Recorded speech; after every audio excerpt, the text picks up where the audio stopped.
I'm Bryce Butler from Access Ventures, and this is More Than Profit, a show where I talk with founders, investors, entrepreneurs, and leaders of all kinds about living and working with purpose, how they do it, and why. My guest today is Kwane Watson, and he is the CEO of Care Mobile.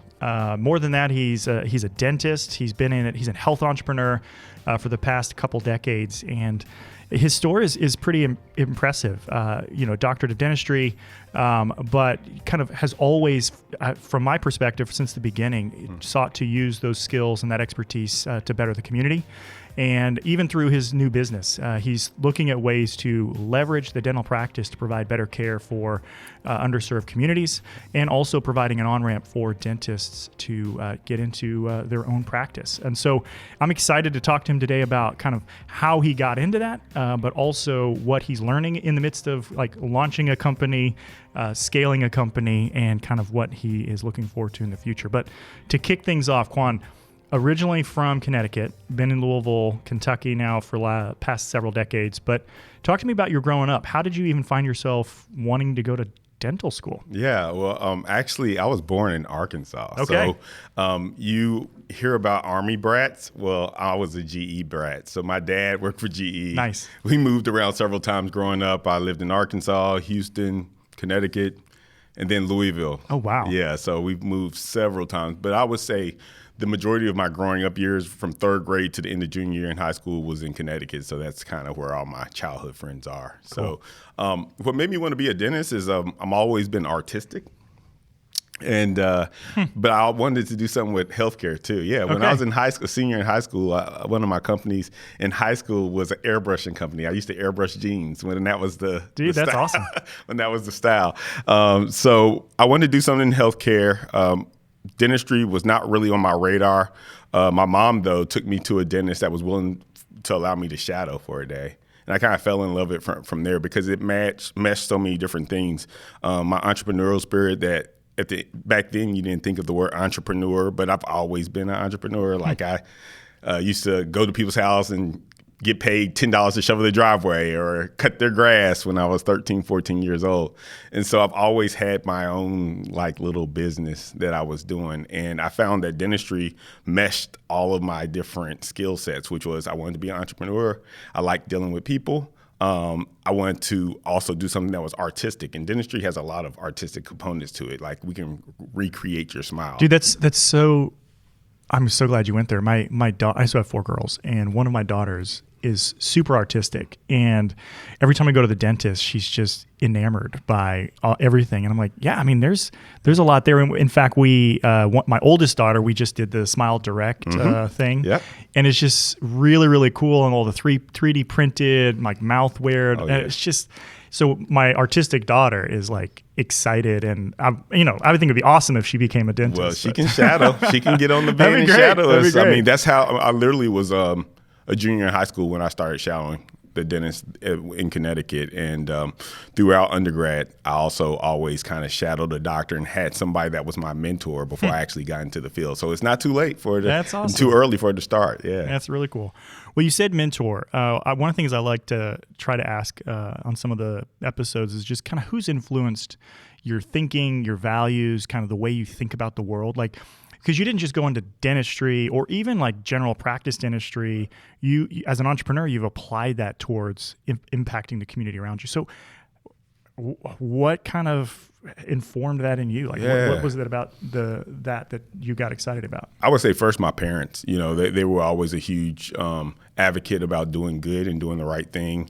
But from a professional standpoint, my business partner, Dr. Sherry Babbage, who I bought my first practice from when I graduated from dental school, she's a huge mentor. Dr. Madeline Hicks, who was the first African-American woman to graduate from University of Louisville's dental school. Wow. The late Dr. Susie Rowley and Dr. Green all were fixtures in the West End of Louisville, and very strong and professional women that were trailblazers for me. And so I guess seeing them and seeing how they sacrificed and what they did for the community. Funny story, I think once you buy a practice and you do well, you always wonder how the other side lives, right? And so the second practice that I started was in Norton Commons. So I was the first dental practice in Norton Commons back in 07, 08, which was a horrible time to get it to buy a practice. But, you can't win them all. So, but having a high-end practice where it was more just cosmetic work and dealing with an upper scale clientele base made me appreciate my other practice in a community that was not as upscale, but where people were very appreciative of the work that I was doing. And so I don't think without having that other experience, I would have appreciated working in the community that now I choose to work in, as opposed to, I'm forced to work in. Yeah. Well, and I think it's so fascinating too, because I'd love to get your perspective on just healthcare in general. Because I'm reading a book on George Washington, and he had horrible teeth. And we talk about just the effects of poor dental hygiene on just whole body health. And I think sometimes people don't think about that. And then when you think about employers that provide health benefits to their workers, dental is oftentimes an add-on that's not even provided. And then you talk about, so there's all, and so then dental work is then perceived as a nice to have versus a need to have, as something that, well, if I have a little bit extra, maybe I'll get my teeth fixed. When in effect, good dental hygiene affects so many different things. Oh, for sure. So how have you seen that? And do you experience people that look at dental hygiene as a nice to have versus something that they should really think about on a regular basis? How do you see that in the community? And is that an educational barrier oftentimes in some of the communities in which you work? It is, especially in our community where things like root canals and some of the benefits that Medicaid provides for people that are under 21, because parents are used to not having those services done. They a lot of times are electing to just say, just take it out. That's what happened to me. And, we have to take the time to actually sit down and say, but look, this is a covered benefit, and how taking out one tooth impacts all your other teeth, and how it can impact your ability to chew and to digest your food properly, and so on and so forth. And so a huge part of what we do is the education part. One of the things I love about the model that we built, especially being a single chair model, is that we get to spend more time with the patient and actually communicate with them and educate them on the necessity of their oral health, right? We've actually done certain cool things from a technology standpoint in the van, like oral DNA screenings for people that have periodontal disease, right? So as you mentioned, there's a correlation between your oral health and systemic health. But the best way of actually showing that is if you have active periodontal disease, doing this spit test that we can send out to the lab, and it actually will tell you what systemic illness you're most likely to have based on the bacteria that's in your mouth. And it'll also give us the most appropriate way to treat it. What's the best antibiotic? And it gives you this document, because periodontal disease doesn't hurt, right? And a lot of times you don't even know that you have it until it's too late, right? And so it's those type of things that we want to bring to communities that, in general, the whole business model of dentistry has went from, because of how low the reimbursements are, and how you have to run the practice, it's like a machine line where you go in, you see the assistant, they take your x-ray, you see the hygienist, they clean your teeth. I hop in for 2 minutes, say, how's everything doing? How's your kids? And I'm on to the next room, right? Yep. Especially when you have an 8, 10, 15 chair practice. You have to, because of how much overhead it is. And so with the model that we've created, we've taken it back to the old school, as you may say, where it's one chair, but it's about making your overhead so low that you're able to see fewer people and still make a comparable salary. Wow. Right? And that's through technology, right? Through teledentistry. Our vans now have synchronous teledentistry TVs where I'm not even on the van when you're getting your cleaning. I could be on another van doing something that's comprehensive, like that extraction or root canal. But I can pop on the screen, see inside that patient's mouth with the intraoral camera, view the x-rays from another van, and still give that patient that personal care touch of me being able to talk to you. You're seeing inside your mouth and what's going on, and understanding what your needs are, so that we can then come back and do those comprehensive services at a later day. And so Care Mobile, you've kind of gotten into the business kind of description a little bit. So for our listeners, Care Mobile, if you were to what's your elevator pitch on what it is that you're providing, the value proposition, the problem you're solving for as you work in communities across the country? Yeah, awesome. Well, Care Mobile actually started as basically a comprehensive single chair mobile dental business where we would come to your home and provide you complete comprehensive services. That means everything from your root canals, crowns, extractions, you name it, we could do in this van at the comfort of your home.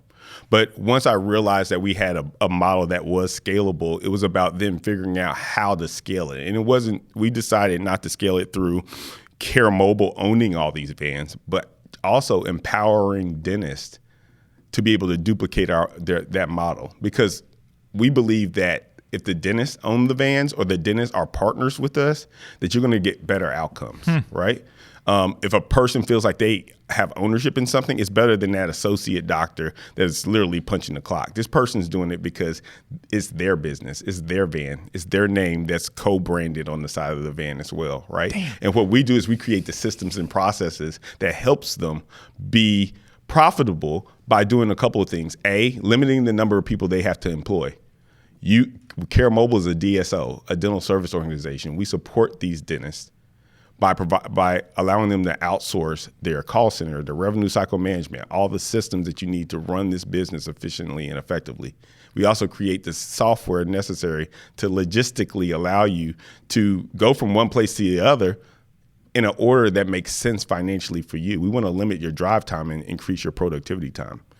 I think I'm curious because you're talking and all these like bells are going off insofar as like just the problems you're actually able to mitigate through this seemingly simple model, which is mobile dentistry, but more than that. But I mean, you think about underserved communities and the effects of transportation, lack of transportation or public transportation. You think about climate, right? And the cost to the climate on public transport. And the ability now for your vehicle to come, the efficiency gain, the childcare costs. Like, so the reason people oftentimes don't get dental practice, even if they know they should, is because of all the other things they have to coordinate in order to go there. Exactly. Time off from work, yep. childcare, yep. transportation. And you're able to still meet that need while providing and empowering an emerging dentist to own their own practice. I mean, exactly. It's pretty rad. Exactly. So I'm curious, like, why? What are some of the hurdles? Because I'm like, what you're talking about, and I think the traction that you've seen to date. Are you having a lot of the groups around the country that focus on like health equity and health equity outcomes? Are they knocking down your door, or do they understand the model? Do they see it as a community health play, or how have those conversations gone? I would say the last 7 months have been amazing. Okay. Like the number of corporations that are approaching us about oral health equity. Some of them I can't name by name because that's stealing their shine. Exactly. They want to announce it. But we have collaborations with a number of corporations, Fortune 500 companies at this point, that are adopting and want us to do MVP type products in certain communities where if they're an insurance company, for example, they need to see increase utilization in a certain area. Well, let's partner with you guys to either fund a van or find you a strategic partner in that community to perform the services, right? We're doing cool things like that. We do a lot of public speaking now. I just came back from Orlando where I spoke to over 800 doctors and dentists at the DEO conference, which has been amazing. So, and then opportunities like these podcasts gets more notoriety about our different way of attacking a problem that really, that's why I started Care For, is to try to increase oral health equity in our communities, in not only the urban, but the rural communities in the country. Yeah. And kind of to bring up previous conversation on the podcast, we were talking about like homeless shelters and different services around the city where you have a population that is probably in need of both healthcare and dental hygiene, and you're able to help provide that service. And these are costs oftentimes that are shouldered by taxpayers through city governments, through state governments, through federal government. Has that been a slow traction for you insofar as like municipalities seeing the power and the opportunity that care could bring in serving a population that has exorbitant costs to their tax base? Are those easy conversations, hard conversations? What does that look like for you? It was a hard conversation a year ago. Okay. They're becoming easier. Good. Because of the amount of recognition that we're getting in the state. I've been preaching to the state for 2 years about it's a waste of money for you guys to pay, because one of my businesses was a medical transportation business. And so what that business did was actually transport people to their medical. If you didn't have a car in your home, through Medicaid, they would actually pay a broker in the region to then subcontract it out to us to actually perform the transportation services for people that need to go to their appointments. Well, my vans that were in Western Kentucky, we were transporting them from there to UK or U of L Dental School, because there's no providers in those communities that really accept Medicaid. That's a 2-hour drive one way. So they're paying me $500 just to transport one person to get a tooth pulled at the university. Wow. Why not use those funds and those resources to put mobile clinics in these areas where we can utilize teledentistry and technology to identify severity of need. Yeah. And then even if that one doctor comes down 1 day or 2 days a week into that community, organizes that day to where it's maximized for them, and they just knock out all the people that need to be seen for the things that maybe the hygienist can do preventatively. Wow. That's a way that's going to save the state money, right? Heck yeah. It's going to improve outcomes for the patient, because they don't have to go 5 hours to get the service done. Yep. And they don't have to wait as long to get the service done. Well, and that's one patient. Like you flip it and you send the mobile unit to those communities. Yep. Now it's not addition, it's multiplication. You can actually see more patients in that time frame and have greater outcomes. And mobile's not new. It's the way that we've approached it is. People were getting these very large vans with multiple chairs. And it wasn't until COVID that people were like, well, do I want to be in a van exchanging aerosol spray with 3 people in the room? There's no real partitions to provide them? Or would you feel more comfortable in a single chair that comes to your home, that has UV lighting, that has an air filtration system, and you're in there by yourself getting the service done? Yeah, and I think it reminds me of a previous conversation. So I did a podcast recently with Joe DeLoss, the founder of Hot Chicken Takeover, and one of the things he highlighted through COVID was even though the workforce that he had when they came back after the pandemic, even though it cost them personally more to go back to work than the federal benefits they were receiving, they still showed up. And he was able to get 95% of his workforce back to work. And then he had people calling him in the same kind of industry, right? Food industry, who were struggling to get people to come to work. And what are you doing? And what we talked about was just how Joe, since the very beginning, has always prioritized people. Yeah. And a lot of times investors just don't understand that value proposition. Yeah. And how they would actually laugh him out of the room. And now they're the same people calling him, because what he did is he cares about people. He builds his business around people and the needs that people have.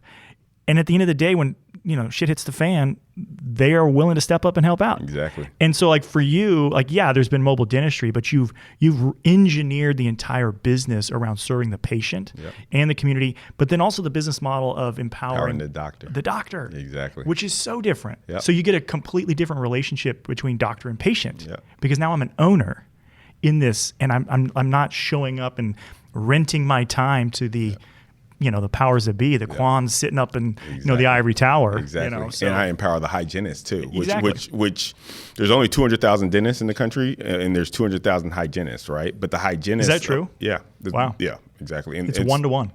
Pretty much. Huh. And so a lot of times the hygienist feels like the lesser and not the equal, when they are the ones that usually who you spend the most time with. You probably know more about your hygienist because that's the one that really talks to you than the dentist who comes in and out. And you really only sees him when or her when you have a problem, right? And so I also empower the hygienist to, okay, let me show you how the business works, and let's make decisions together. And by doing that, you can actually grow a very supportive group of people that work with you. Not for you, but with you, right? And that's the key to it, even down to our assistants. Everybody in my company that works on the service side of the business have stock options in Care Mobile. Oh, wow. Even the assistants. That's awesome. That's really, really That's cool. how you keep turnover down, because everybody's buying into the mission of what you're trying to accomplish. Yeah, and, I did another one with Levi Smith on employee ownership. Mm-hmm. And there's just different types of employee ownership. And all that. Exactly. Yeah. And because I think there's something, I hope more businesses are waking up to the fact that like wealth in our nation, we talk about this wealth disparity, this income disparity, but wealth is created through ownership. You know, when we used to talk about the American dream of home ownership, but we saw what happened in 2008. And so we've got to start thinking about business ownership and empowering people that aren't just renting their time when they show up. Like that's what the phrase he used, it kind of stuck in my brain, but like they feel empowered. They're value creators and they're able to take part in the good and the bad of a business because they're owners. Yeah, exactly. That's such a cool I mean, you think about it. Look how cold it is outside today. But the team would be out there today, right? Totally. Why? Because they know they're a part of this more than just that's so cool. Punching a clock. That's so cool. Well, I wanted to get, so another thing we were talking about before the podcast, I was like, man, we got to get this on the podcast, was just like corporate partnerships. And it's just something I've been thinking about of late, you know, as I drive downtown and I'm going to meet with my attorney and I pull into the parking garage and there's the car wash for the people there. And, you know, you go to San Francisco and they got the Google bus, the Facebook bus, where people can literally free Wi-Fi on the bus. And, you know, the community complains about it. But from a business perspective, nobody ever questions why Facebook invests in massage therapists on site or food that's free or foosball tables or whatever, like all of these amenities that we provide for the knowledge workers. But everybody always questions why would you provide those same benefits or similar type benefits to living wage workers, you know, frontline workers at GE or so talk to me a little bit about how could we get more companies working with a Care Mobile? What does that look like? Because, man, I've got to believe, like, if you had a contract, and I'm just going to pick GE, this is just me picking a company. You know, they employ thousands of people building products. Many of them make a living wage. But what is the commodity that we all have that's limited? It's time. And so if we think about people as value creators, how can I produce efficiencies both inside the workplace and outside the workplace? Well, transportation costs, childcare costs, like we were talking about. How can we get more companies? Are there barriers that we can talk about, like removing, to get more companies looking at a Care Mobile, for example, and saying, I want to partner with them, bring them on site and provide this service as a benefit to my employees? Are there barriers that you've experienced? Yeah, I think the most difficult thing is getting in the door, right? Okay. Who do you talk to? Who's the decision maker? How many appointments is it going to take for me to actually close this deal, true. right? And that's the biggest thing with the larger corporations. It's easier sometimes when the corporation is smaller, right? Oh, okay. We were talking about offline, Papa John's, for example. You know, we were going to their corporate headquarters before they left, but I had a relationship with several employees, high up employees there that helped me get through the process. So that would be the first challenge. And then the second thing is similar to our approach with Care Mobile and how I treat my employees and how I care about the people that I work with. They got to understand that we can show them statistically how it'll improve outcomes for them. But they also got to understand that those, you know, a lot of times when I dealt with my staff, it was about trying to figure out what their value proposition, what mattered to them, right? Some people like to get a bonus. Some people were more excited about the pizza I just ordered for lunch that day. So just figuring out how you're going to empower your team to keep them motivated and keep them showing up, like the other gentleman that you mentioned, is data that you can't quantify. But I think by eliminating the need for these individuals to take off and have the option just to get preventative services done on site, then we're able to identify things for this individual quicker, right? Which should save them cost on their insurance side because now they don't have to have as much comprehensive services that are more complex that cost more money to render because we're catching things when they're smaller and cheaper to fix. Yeah. And so looking at it from a cost savings approach, looking at it from a time savings approach, hey, they're downstairs for an hour as opposed to off for a half a day. You know, those type of things are the strategies that we have to use and get those CEOs to realize that it would save them money if they employed this strategy. It would save them money, or if a worst case scenario is not going to cost them any more money than what they're already paying. I mean, that's the other factor, because I was thinking about, and it's funny because it's somewhat frustrating to me sometimes because I think we have imagination and we'll apply it. Like I heard of a company in town, I'm not going to mention who, that worked with a local startup that provides hair care on site, right? Yeah. And they subsidize it for their employees as a benefit, because they're like, wow, people then feel a sense of connection to their employer. Like I can do this on site, I don't have to leave. Yeah. But the company's like, whoa, I mean, I subsidized the haircut for $10 and my people are at work longer. Exactly. Like ding, ding, ding. But so we have this imagination for, white collar knowledge workers, but then everything else, it's we almost look to the government and say, well, that's what the government's going to provide. Exactly. It's just like, it frustrates the dickens out of me. Yeah, I think, and I'd be curious to see what the retention rate is for employment for that company as opposed to the companies that don't offer those type of benefits. Well, I loved your idea too of like, everybody likes different things. Like, and I think what I personally would love is the decision makers within any company have like, I have a desire to provide benefits. And then within that, how can you continue to give options to your people? I'll give you an example. Like even here at Access, what we've always done is we do a retirement match. But what we found, we actually have one of our investments is a startup, a software company that saw that a lot of people, when they graduate from college, one of the benefits everybody touts is retirement benefits. But a lot of young people, because of student debt, can't actually do the match. Exactly. And so it's something that the company's budgeted for, but nobody's able to fully take advantage of because they can't afford it. And so we're like, well, wait a minute, what if we flipped it and we'll offer a retirement match or student debt repayment or tuition assistance? And it's the same amount of money, but then that empowers that person to make a decision for themselves how they want to apply it, which I love, like applying that to care and saying, well, what if we just gave them an option? Yep. I guarantee if you've got 100 people in your company, 10 of them are going to say, I'd love to have that. And that's enough for that entrepreneur to justify coming on site. Exactly. So, dude, that's so cool. Love it. Well, so I wanted to, we also were talking about some of the challenges because, obviously we're presently in Louisville, Kentucky. You operate across the Midwest, at least. But it being in Louisville, we're by state. So you have operations in Kentucky, but you don't really in Indiana because of regulatory hurdles. So talk to me a little bit about some of those challenges as you think about scaling your company. Because what seems easy enough, driving a van across the bridge to Indiana to provide care, is not as easy as that. Exactly. Yeah. No, it's not. And honestly, we choose what other markets we get into based on a relationship. Okay. So, we're in Georgia because those were providers that we spent several appointments with on the phone. They've come to Louisville and actually spent a day shadowing. We went through the financial gains and potential of the opportunity. Like, it's like dating, right?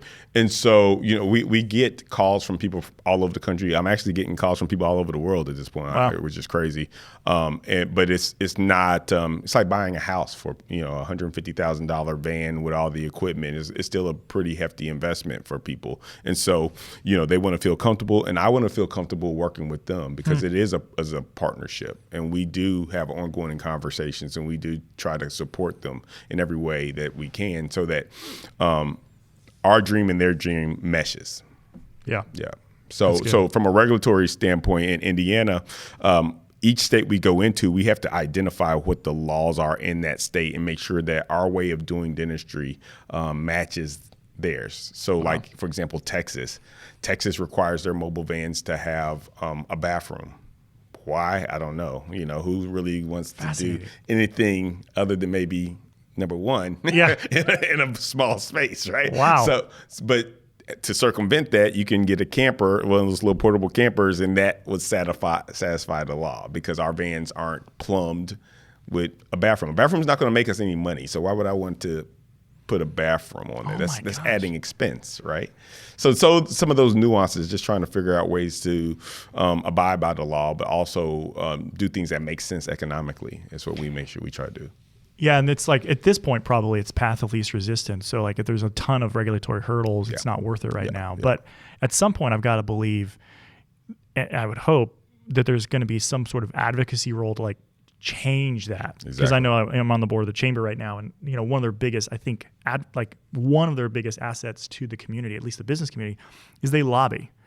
And have you found yourself already because that's a silly one. I mean, that's just bathroom on a I mean, I think a lot of the laws that are out there these days are, I'm a nonconformist, I guess. 'Cause I think a lot of laws, I'm like, this just makes no sense, silly. right? I mean, so I haven't started lobbying yet because we don't have the capital to be able to do that. What we love to do is have relationships with people like GLI to help make those things happen for us. But as we get more ingrained with some of our corporate partners like Delta Dental in Michigan, Ohio, and Indiana, who we're partnered with Ford in Detroit to give away 2 vans, they are the ones that make a lot of the rules and have the control and power to make changes. So talk to me about that one. So I saw it in the news, the announcement. What is the goal? So they're going to give away 2 vans? Yeah, so it's awesome. So we manufacture the vans in Kentucky, and basically what we're doing is, and we're in the process of doing them now, manufacturing the vans.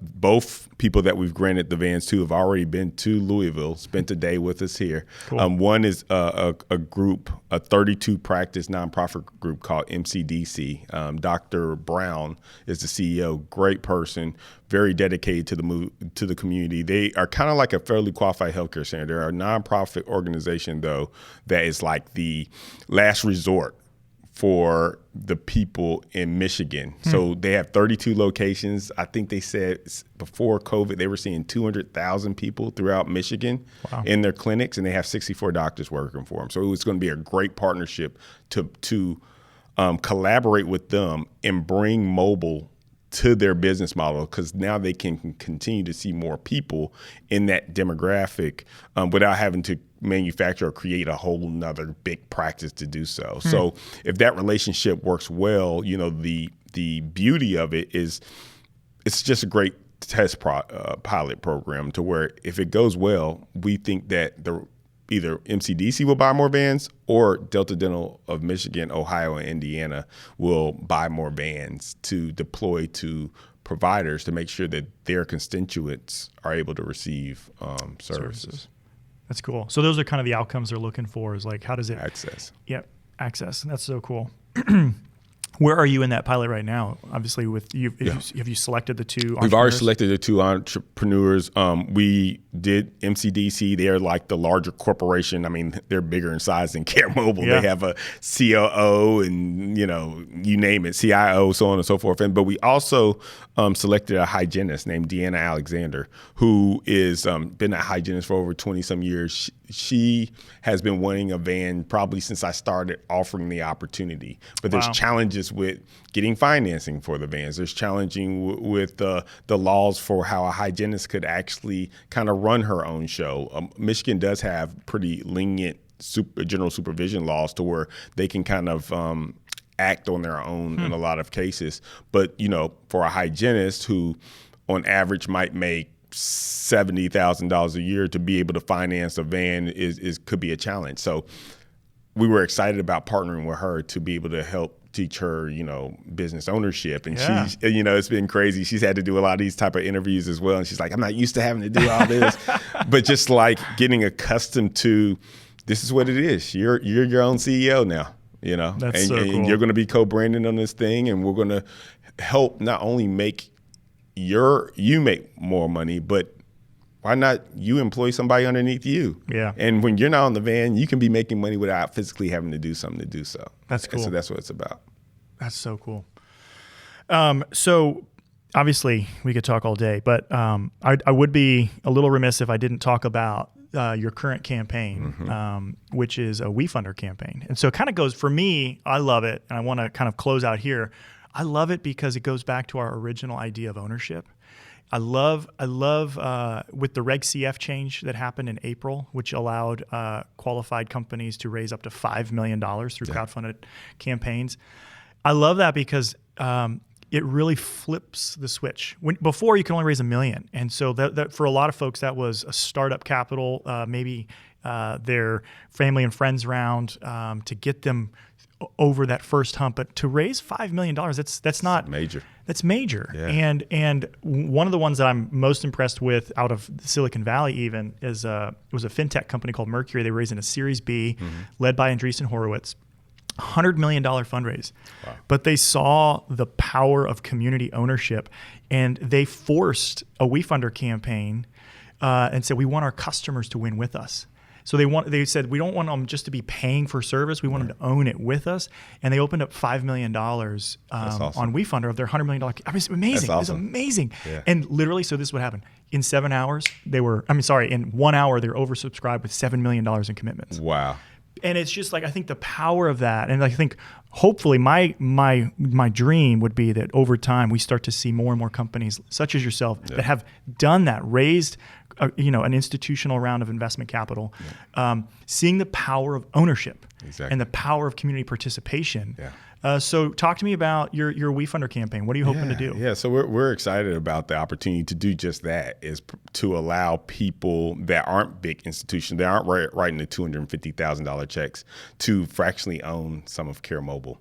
Love it. And, it goes with our whole mantra of community and education, right? And providing opportunities that a lot of times we didn't have. Some of the challenges that we see, though, is that it's so new to them. Yes. Right? It's been cool just to be able to educate people on the nuances of what this is and what a convertible note is, because I didn't know what one was before before my first institutional investors had me create one, right? Yep. And so it's been a great experience, and I'm appreciative to everybody so far that's taken. I think we've raised about $70,000 in a few months. So that's great. I'm appreciative of everybody that it actually motivates me more. The institutional people are cool, but when it's your friends and your family and the people you went to college with that put their hard-earned money into your business. Yep. I mean, the cool thing is friends, family, neighbors, college roommates. Yep. I think the power of patience, and just like people, because what I love about it is with $100, you can say, no, I believe in this, and it's provided value to me, and I want to participate. And your win is their win, and that's what I love. So I do hope you're right. I mean, the big hurdle is education. Education on like what is crowdfunding, education on what are these terms. But I think hopefully over time we'll start to see more and more people, because that really the only way I think we're going to close some of these income gaps is not increasing into perpetuity minimum wages to where they're now $50, but ownership, really like investment, helping people become owners in their own future. And so I love it, man. To learn more about Kwan's amazing work, check out care.mobi. That's KARE.MOBI. And you heard him mention some ways that we can help as a community. So let's do our part and support this great entrepreneur. To learn more about his current WeFunder campaign, check out our link in our show notes. And as always, stay up to date by subscribing wherever you get your podcasts. And while you're there, drop us a review so others can find us as well. More Than Profit is a production of Access Ventures. Direction, design, and editing is done by Render, a public benefit innovation as a services corporation in Louisville, Kentucky. To learn more about their work, check out workwithrender.com. I'm Bryce Butler with Access Ventures. Thanks for listening.